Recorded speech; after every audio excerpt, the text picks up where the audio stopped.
Good evening, everyone. Today we'll go through Unit 3 of Project Management, the project implementation part. There are 8 things which are needed to be covered in this unit: basic concept of budgeting, cost estimation, scheduling, project network construction. So, project network construction, most of the part we have already covered, but we'll discuss more in detail. Network techniques already covered. We have covered CPM and PERT. Project crashing we have already covered in Unit 2. So these 4 things we have already covered. We'll discuss the first 4 things in Unit 3. So let us start our journey with project implementation part. Basic concept of budgeting. Budget is a financial plan describing the expected revenues and or disbursements for a particular time period.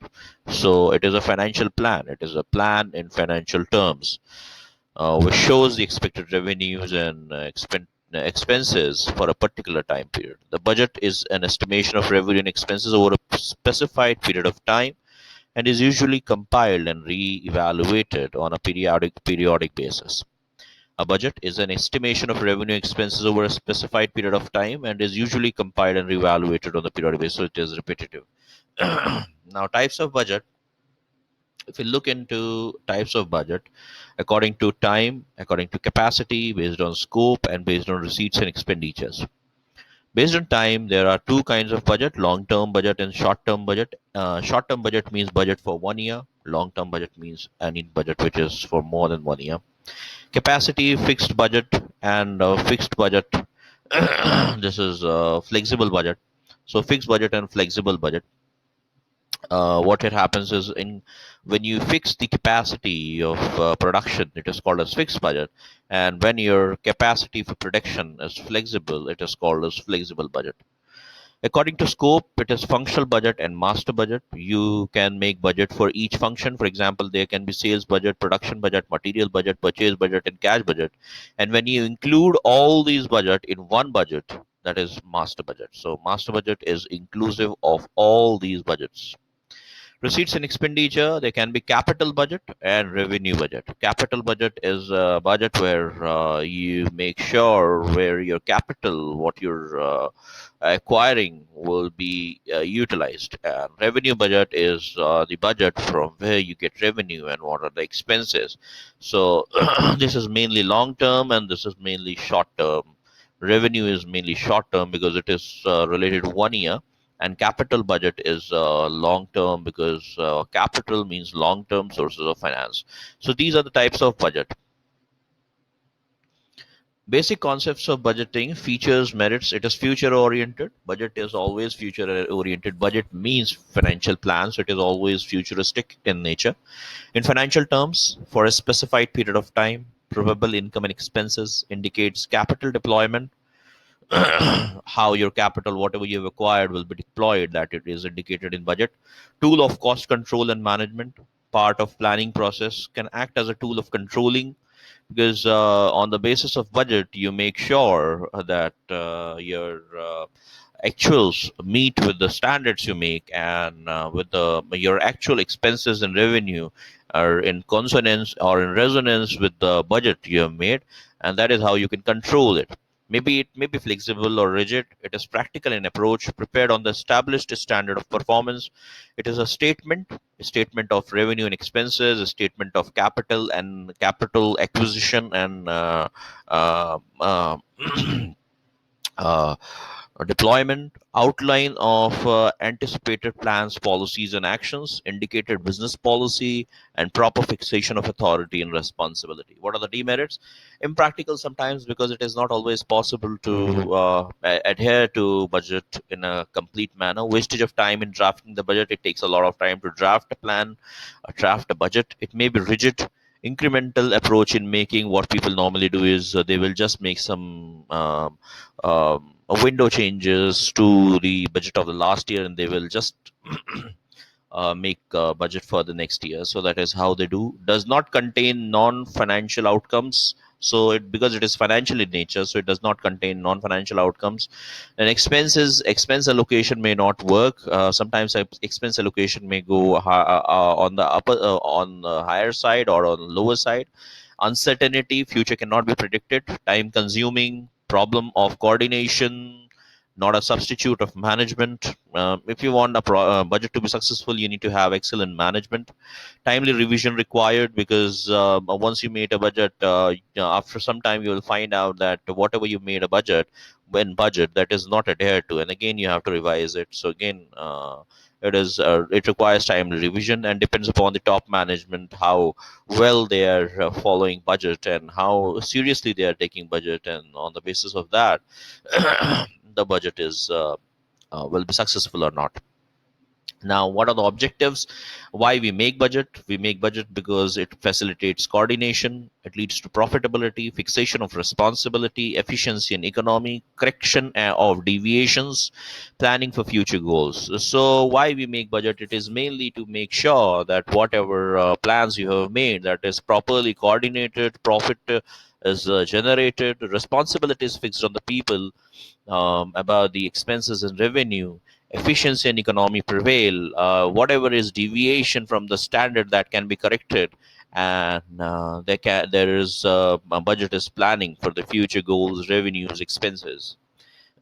Merit, importance, profit maximization, coordination, communication, tool for measuring performance, corrective action, motivation, brings economy, measures of success, measures or management of exception. So management of exception management means whenever there is a deviation, then that will be controlled, that will be made sure that that falls in line with whatever plan has been made. Installation of a budgetary control system. First of all, define the objectives, then organize the organization should be there for the budget. Make budget centers, different departments may become budget centers.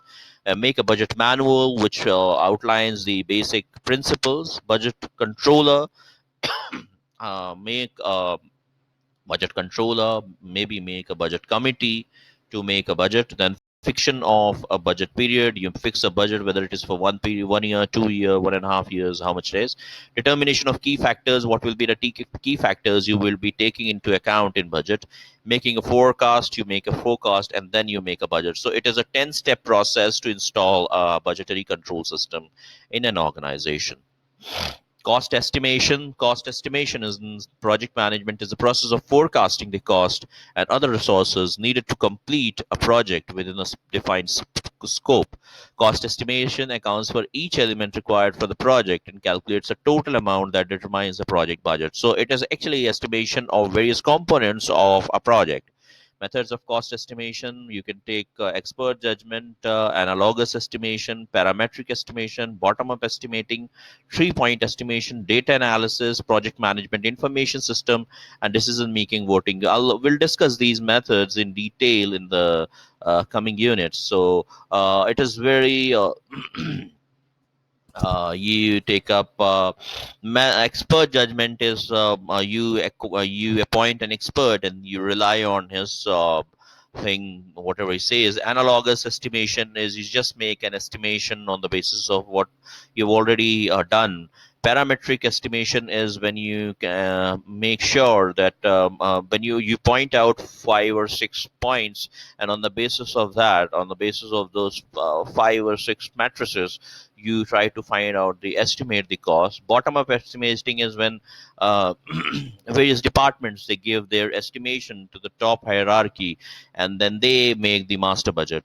And 3-point estimating is when the budget is made at 3 different points by top executives, by middle management and the lower management. And data analysis, when you analyze data and you make a budget. Then project management information system, when you make use of ERP, so enterprise resource planning or some software to make your budget. Then decision making, voting, on the basis of voting you make a budget. So this is how it is made. Cost sheet is a report on which is accumulated all the cost associated with the product or production job. A cost sheet is used to compile the margin earned on a project or a job and can form the basis for setting of prices on similar products in the future. How cost sheet is made is what are the various components. Prime cost, it includes direct material, direct labor, and direct expenses. Then you add something and you get works cost. This is also known as factory cost, because you add all factory overheads plus add open stock work in progress and less closing stock work in progress, and you get factory overhead. Then next step is cost of production, where you're adding all your office expenses, and but then you add your finished goods opening stock and finished goods closing stock, and you get cost of production of goods sold. And the last one is you add the sales selling expenses, and you get total cost over here. So profit and loss, whatever, then you add whatever profit and loss you want, and then you get the sales price. So this is how a cost sheet is made. We'll discuss these cost sheets more in detail when we'll be dealing with numericals. So just for the time being, understand the format of the cost sheet: that prime cost, work cost or factory cost, then cost of production, cost of goods sold, and total cost. So these are the levels. Just to explain again, direct material, direct labor, direct expenses is equal to prime cost plus factory overheads plus opening stock work in progress less closing stock and work in progress is equal to factory cost. Then all office expenses are added and you get cost of production. Then you add finished goods, opening stock minus finished good closing stock, and you get cost of goods sold or cost of production of goods sold. And then you add all selling expenses, and you get total cost or cost of goods sold. So, and then you add profit and you get sales. So this is the format of the cost sheet. Now, why we make cost sheet is first to determine selling price, then to determine cost at various levels. What is the cost at prime level, what is the cost at factory level, what is the cost at cost of production, what is cost of goods sold, and what is total cost, and facilitating decision making and preparing budget.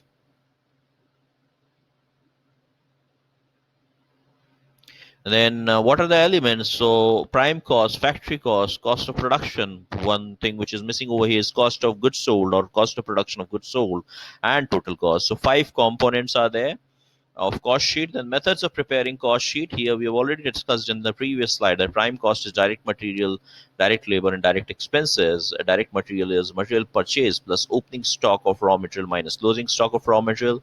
Work cost or factory cost is prime cost plus factory overheads plus opening work in progress minus closing work in progress. And cost of production is factory cost plus office expenses. Then if you add opening finished good and subtract closing finished good, you get cost of goods sold or cost of production of goods sold. And the total cost is cost of production plus selling and distribution overhead. And then you get profit is equal to sales minus cost. So this is how the cost sheet is made. The two important components of any activity are cost and time. Cost is indirectly proportional to time and vice versa. So when your cost increases, the cost increases if your is directly proportional to time. So when your time of the project increases, cost increases automatically. So what you have to do as a project manager, I have to finish your project as soon as possible and within the timelines. Try not to extend the timelines, and that will help you to reduce cost. For example, in constructing a shopping complex, the expected time of completion can be calculated using bit time estimates of various activities. But if the construction has to be finished earlier, it requires additional cost to complete the project. So if you want to complete your construction earlier, then it will require additional cost. We need to arrive at a time cost trade-off between the total cost of the project and normal time required to complete it. So normal time is the time required to complete the activity at normal conditions and cost. Crash time is the shortest possible activity time. So when you overload it with the cost and the resources, you can reduce your time. Crashing more than the normal time will increase the direct cost. And cost slope is the increase in the cost per unit of time saved by crashing. So if you look into this, this is time and this is cost. So when you reduce the time, your cost is increasing.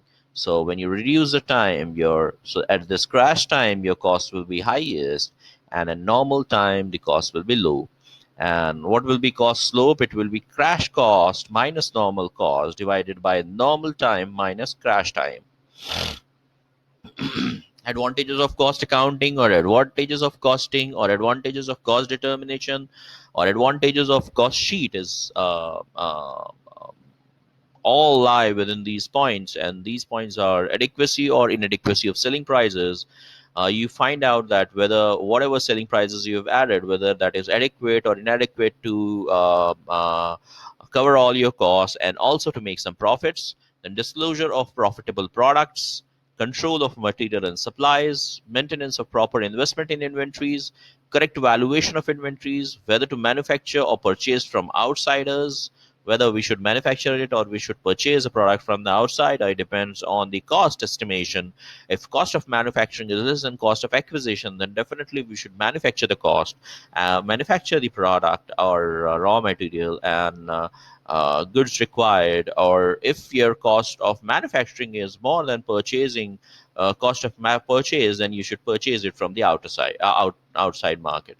Control of labor cost, use of company-wide wage incentive plans, controllable and uncontrollable costs.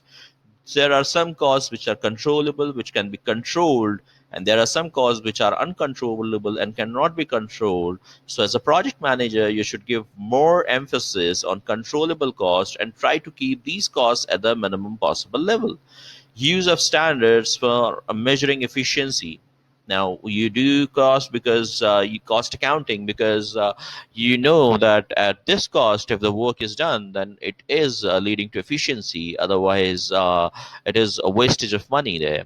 And reduction of losses due to seasonal conditions, budgeting, reliable check and general accounting. Classification of investment proposals.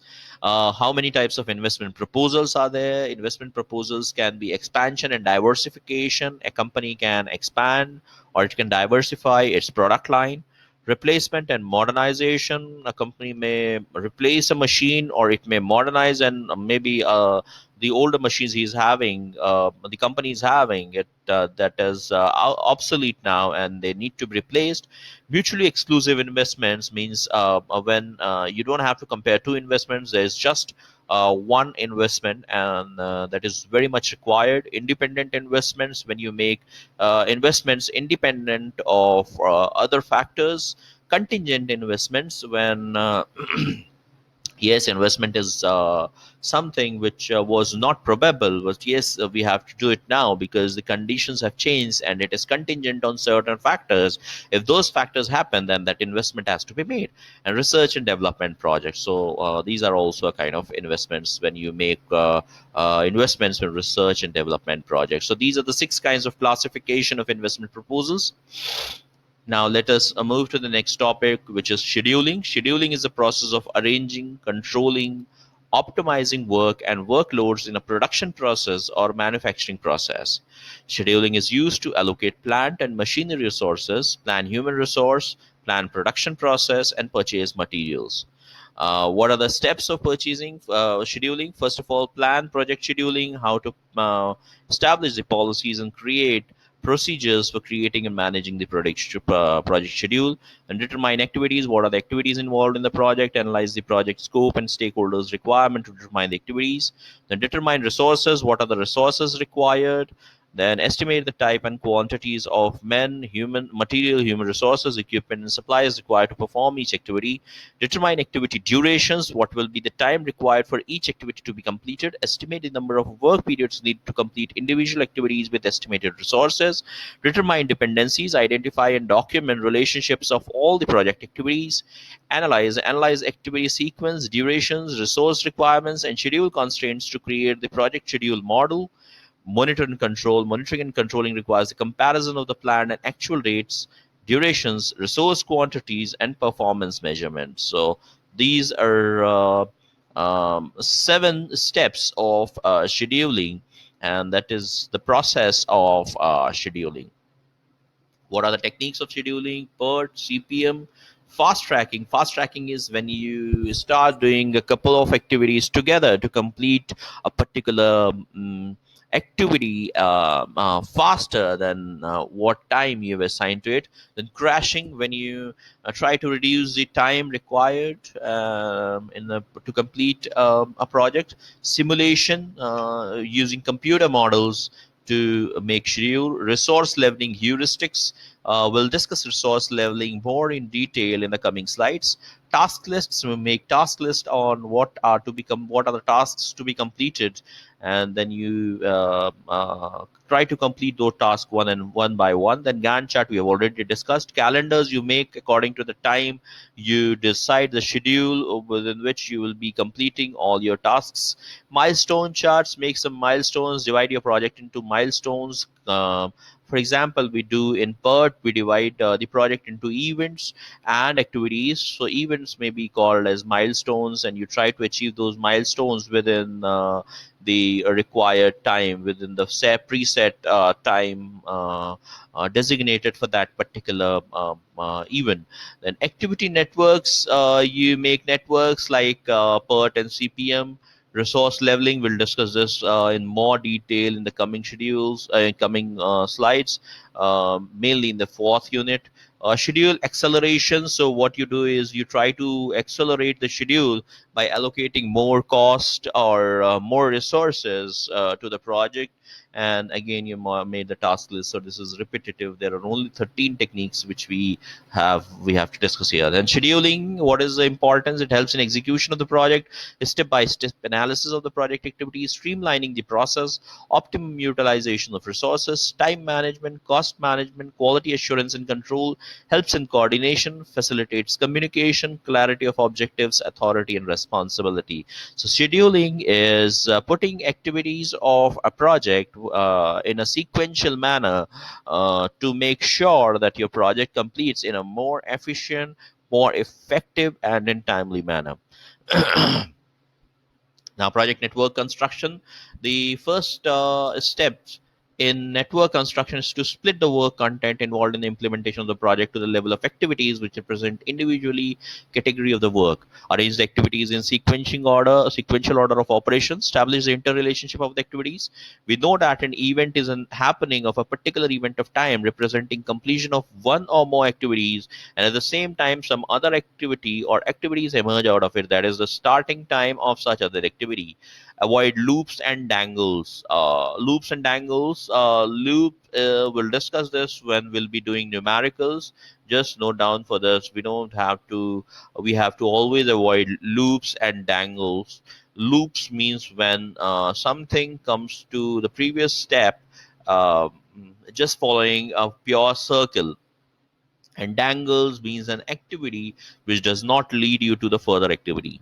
Then connect the various events using arrows which represent the activities. We've already done this when we were discussing about the PERT, and we'll do this more when we'll be dealing with some numericals, some practical examples on the PERT and CPM. Rules of network connection. The rule of network construction is operational research are no single activity can be represented more than once in a network. The length of an arrow has no significance. So an activity should be represented only once, and length of an arrow does not represent the amount of time required. It does not have any significance. The event number one is the start event, and an event with the highest number is the end event. So whatever is whenever we make a loop, whenever we make uh, a network, then the event numbered one is the starting event, and the highest numbered event is the end event. Before an activity can be undertaken, all the activities preceding it must be completed. That is, the activities must follow a logical sequence or interrelationship between the activities. It is not possible to reach to the succeeding events before completing the preceding activities. In assigning numbers to events, there should not be any duplication of event numbers in the network. So event numbers should be, you should make sure that one event is assigned one number, and then that number should not be given to any other event. Dummy activities must be used only if it is necessary to reduce the complexity of the network. You can use dummy activities, means activities which are not to be done, but it should be only to reduce the complexity of the network. A network should have only one start event and one end event. There cannot be more than one start event and more than one end event. Development of project networks. Activities are of three types: predecessor activity, successor activity, dummy activity. We already discussed it when we were discussing about PERT events, and then we have to write about the remarks, whatever the remarks we have. Project network construction. The network analysis method are used in the project management where the elements are key activities of the project in a mutual time relation. Another possibility of their use is in the field of logistics and transportation where the element represent the center and the deficiencies are spatial or figuratively temporal. The network analysis method focus on calculating the critical path optimizing between the element. Among the basic network analysis method include CPM, CCM, critical chain method, critical path method, PERT, program evaluation and review technique, GERT method, graphical evaluation and review technique, and MPM method, that is meta potential method. So meta potential method. So meta potential method. So critical path method, critical chain method, program evaluation and review technique, graphical evaluation and review technique, and potential method. So meta potential method. So we've already discussed CPM and PERT. We'll be discussing about CCM, GRT method, and MPM method. Now, what is critical chain method? In critical chain method is a technique that modifies the project schedule to account for limited resources by adding duration buffers that are not non-work schedule activities to maintain focus on the planned activity durations. Critical chain is completed after determining critical path by entering resource availability, and the resulting schedule produces a resource-constrained critical path, which is usually altered from the original. Critical chain focuses on managing remaining buffer durations against the remaining durations of the task chain.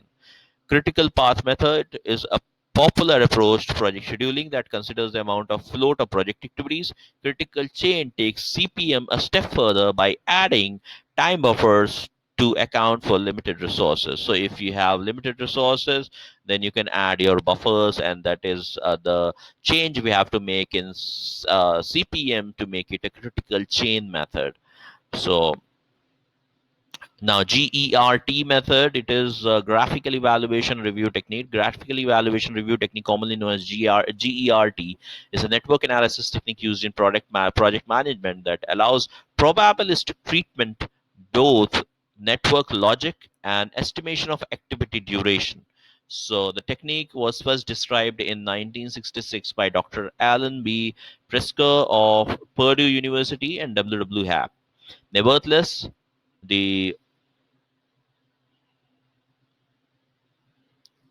Nevertheless, the GERT approach addresses the majority of the limitations associated with PERT and CPM. GERT allows loops between tasks. The fundamental feedback associated with the GERT technique is the complex program Monte Carlo simulation required to model the GERT system. Development of GERT includes QGERTs, allowing the user to consider queuing within the system. So actually, there's nothing to get worried about this language. What it happens is you start, and then you have stage 1, stage 2, stage 3, stage 4, stage 5, similar to what you had in CPM and PERT, but you can make loops. Here, if you have any problem, then you can go for more research. Or here, if you have any problem, then you go for redefined problem. And here, if you have problem, again you redefine problem. And here, if you have any, then you can go for project washout or project termination. So it is actually nothing, but it also takes feedback into consideration, and it allows you to make loops. So GERT is an extended form of CPM and PERT, which allows you to make loops, and which allows you to where probabilistic treatment of both networks. So if this doesn't happen, then what will happen? Then we'll go to redefine problem. If this doesn't happen, what will happen? We'll go for more research, or we may also go to redefine the problem. If this doesn't happen, then we may also go for project washout. And if this doesn't happen, then what we'll do is we'll redevelop prototypes. So this is, if that doesn't happen, then what will happen? That is mentioned in GERT method. MPM method, the Meta Potential Method, or MPM, is a project management tool invented in 1958 by French researcher Bernard Roy. MPM is used to describe, organize, and plan the several tasks constituting a project management. This management method is similar to the PERT method. It consists of an oriented graph whose summits represent tasks and the connections represent the exteriority constraints. Thanks to the use of MPM method, a critical path is identified easily by simply reading the chart, and the length of the critical path is represented directly. If you look into this, these rectangular blocks, what they show is here will be the task name, earliest to start how much you can take, and latest to start how much you can take, and this shows the class task duration. For example, in PERT, we never used to give, we studied that arrow length does not make sense. Here, arrow length makes sense and it shows the task duration. If you look into this, here 3, 7, 8, it is very easy to find out what is the critical path. You just add to these ones and you find out the critical path. So that is how the MPM method works. I hope third unit was joyful and it is easier one. We've already discussed most part of it in the previous units. So it was more of repetitive in nature. We already discussed network techniques, PERT, CPM, and project crashing in the second unit. I hope you enjoyed the session. Thank you.